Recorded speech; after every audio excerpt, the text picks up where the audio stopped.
Hai guys, selamat kembali ke Kupi-Kupi Go. Anda bersama saya Ekram. Hari ini topik kita ialah tentang sebuah isu yang panas sekarang di social media.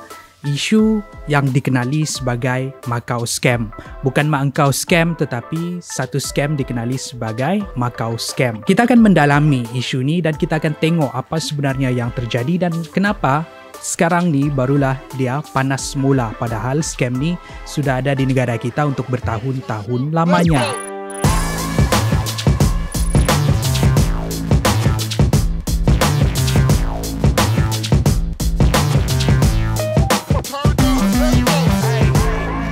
Isu ni panas balik bila beberapa orang yang bergelar Datuk Seri dan juga Datin ditangkap kerana terlibat di dalam Macau Scam ini. Diorang naik limousine, diorang makan sedap-sedap, diorang rumah besar, parti sana huha sana sini di atas kesengsaraan orang lain.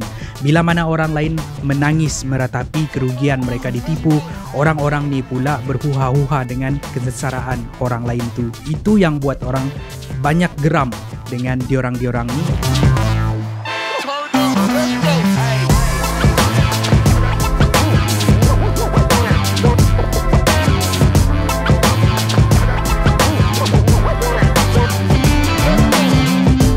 Bukan mereka sahaja yang terlibat, tetapi ini juga melibatkan beberapa selebriti-selebriti yang juga disiasat terlibat secara tidak langsung di dalam penipuan Macau Scam ini. Pertama sekali, apa itu Macau Scam? Macau Scam diberi nama Macau Scam sebab scam ini berasal daripada Hong Kong. Bukan berasal daripada mak engkau, tetapi berasal daripada Hong Kong. Antara golongan-golongan asal yang buat scam ni adalah orang-orang yang berasal daripada Macau ataupun China. Polis Johor menyerbu sebuah hotel di Jalan Bakauli Kluang dipercayai dijadikan pusat operasi sindiket penipuan Macau Scam. Seramai 43 suspek warga negara China ditahan. Diorang datang ke sini dan diorang cari ejen-ejen orang tempatan untuk jalankan sindiket Macau Scam diorang ni. Bukan saja diorang tipu orang-orang di Malaysia, tetapi diorang juga akan jadikan Malaysia ni sebagai sebuah hub ataupun berkumpul untuk diorang menipu orang-orang dari seluruh dunia, termasuklah di China sendiri. 23 bulan lepas, imigresen telah tangkap lebih kurang 600-700 orang daripada China datang ke Malaysia buat scam online judi untuk rakyat dia di China. Kenapa dia datang ke sini? Kenapa tidak di Singapura? Kenapa tidak di Thailand? Dan itulah kenapa ia digelar sebagai Macau Scam. Dan di Malaysia pula baru-baru ni keluar di berita beberapa orang yang berhuha-huha menggunakan duit tipu telah ditangkap. Macam mana Macau Scam ni beroperasi?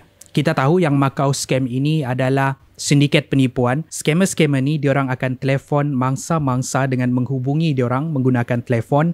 Diorang akan menggunakan sistem voice over protocol. Voice over protocol ni adalah sebuah sistem untuk mengubah nombor yang mangsa terima. Sebenarnya diorang call daripada nombor yang berbeza, tetapi apa yang nampak di telefon mangsa adalah nombor yang berbeza. Diorang akan gunakan sistem ni untuk telefon mangsa. Dan ada beberapa cara untuk diorang memperdayakan ataupun menipu mangsa. Antaranya ialah dengan mengugut mangsa. Kononnya diorang akan cakap dengan mangsa yang bank account mangsa digunakan untuk jenayah. Kadang-kadang cara scammer-scammer ni cakap memang terlatih sebab diorang akan call mangsa mengaku yang diorang ni pegawai macam-macam jabatan, pegawai polis lah, pegawai kerajaan, pegawai bank dan sebagainya. Dan mereka akan mengugut mangsa yang kononnya kalau mangsa tidak membayar sejumlah wang, yang mangsa akan dikenakan hukuman. Sama ada dikenakan hukuman saman ataupun penjara dan sebagainya. Mangsa yang bekerja sebagai kerani ini berkata segalanya bermula pada 3 September lalu selepas dia menerima panggilan telefon kononnya dari balai polis yang mendakwa dirinya terbabit dengan aktiviti pengubahan wang haram. Sindiket berkenaan mendakwa beliau mempunyai tunggakan wang di sebuah bank di Terengganu. Panggilan seterusnya disambungkan kepada pegawai polis di Ibu Pejabat Polis Kontijen Terengganu yang mendakwanya mempunyai kes berkaitan dadah pula. Tutur kata si pemanggil cukup meyakinkan sehingga dia mula panik dan bersetuju memindahkan wang menerusi 3 transaksi.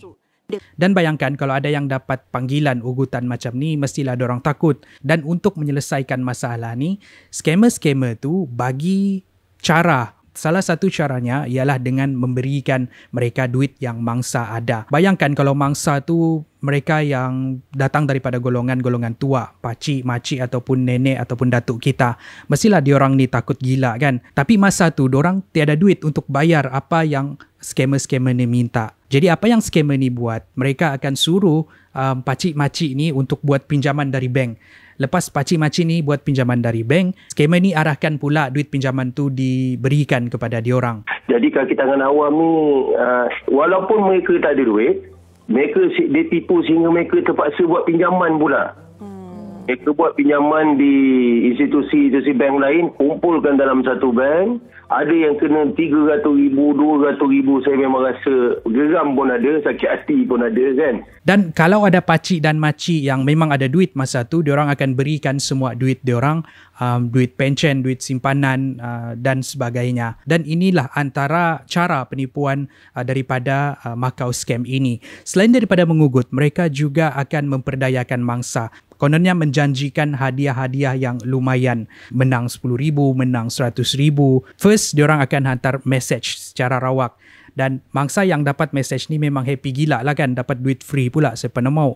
Lepas tu dalam message tu, diorang cakap kalau ingin menebus hadiah ni, bolehlah menghubungi nombor yang tertera. Dan orang-orang yang seronok dapat message macam ni, diorang akan telefon nombor tu. Dan telefon tu sebenarnya adalah panggilan terus kepada scammer-scammer tu.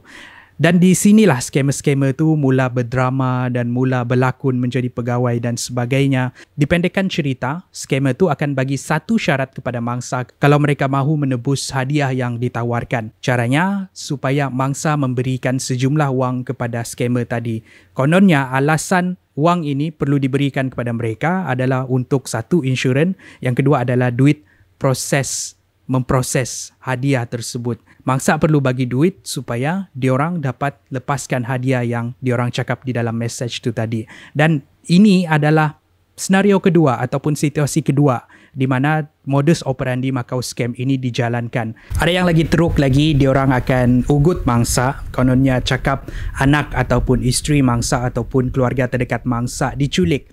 Dan untuk melepaskan ahli keluarga mangsa ni, mangsa perlu memberikan sejumlah wang tebusan. Dan orang-orang yang mudah panik ataupun mudah percaya ni, mereka akan terus memberikan wang tersebut kepada scammer-scammer ni untuk melepaskan ahli keluarga mangsa. Padahal ahli keluarga mangsa okey je masa tu, tiada apa-apa pun yang jadi dengan diorang. Kadang-kadang ada mangsa yang ditipu beberapa kali. Bukan sekali, bukan dua kali, tetapi berkali-kali.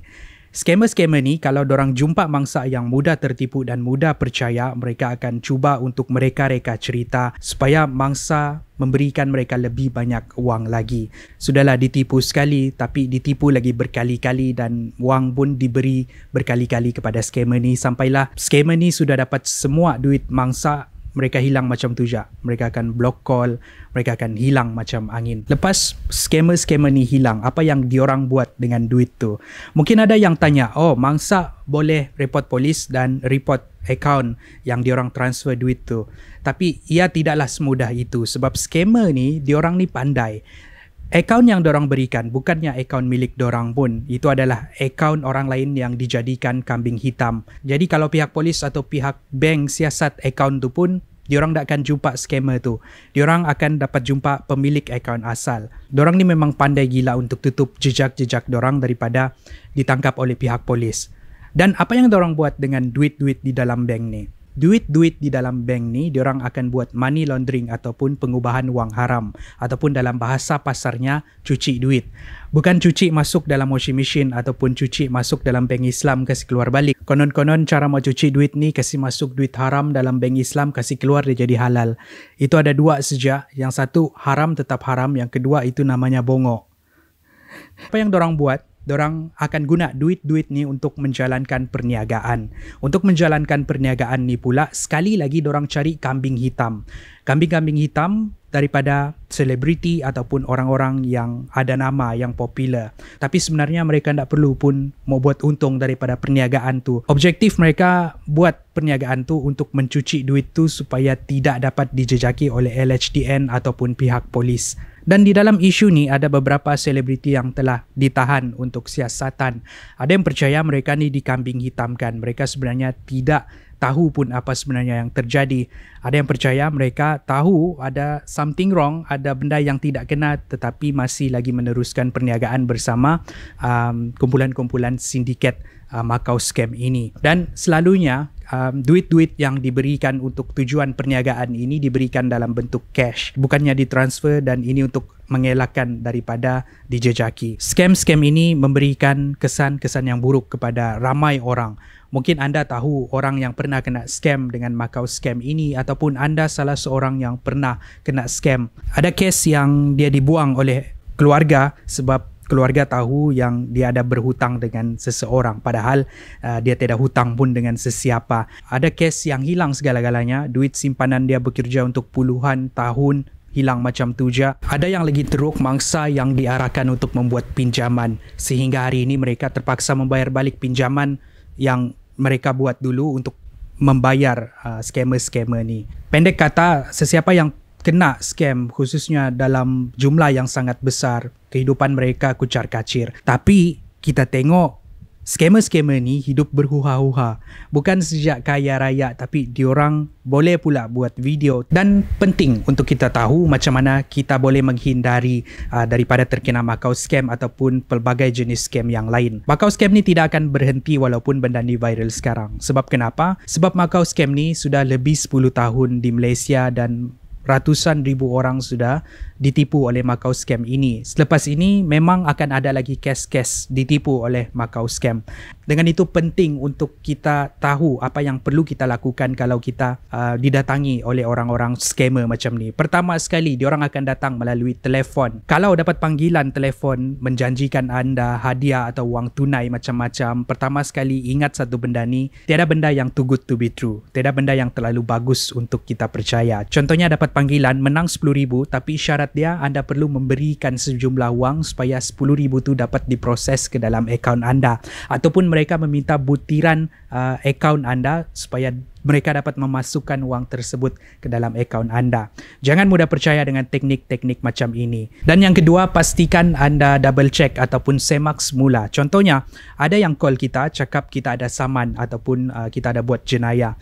Pastikan anda semak semula di balai polis yang berdekatan, ataupun kalau panggilan tersebut melibatkan SPRM, pastikan anda semak semula di SPRM dan laporkan nombor-nombor scammer durjana ini. Dan jangan mudah untuk memberikan maklumat-maklumat sulit. Contohnya macam kad bank anda, password ataupun nombor TSC. Sebab organisasi besar ni diorang dah akan minta maklumat-maklumat peribadi macam TSC number. Jadi tidak mungkin panggilan yang meminta TSC itu datang daripada mereka. Dan kalau ada yang tidak arif ataupun kurang arif dapat panggilan macam tu, pastikan kamu rujuk orang-orang yang lebih arif. Contohnya pakcik-makcik yang dapat panggilan ataupun SMS macam tu, bolehlah rujuk anak-anak ataupun orang-orang yang lagi muda ni, sebab orang-orang muda ni selalunya lebih cekap untuk berhadapan dengan benda-benda yang macam ni.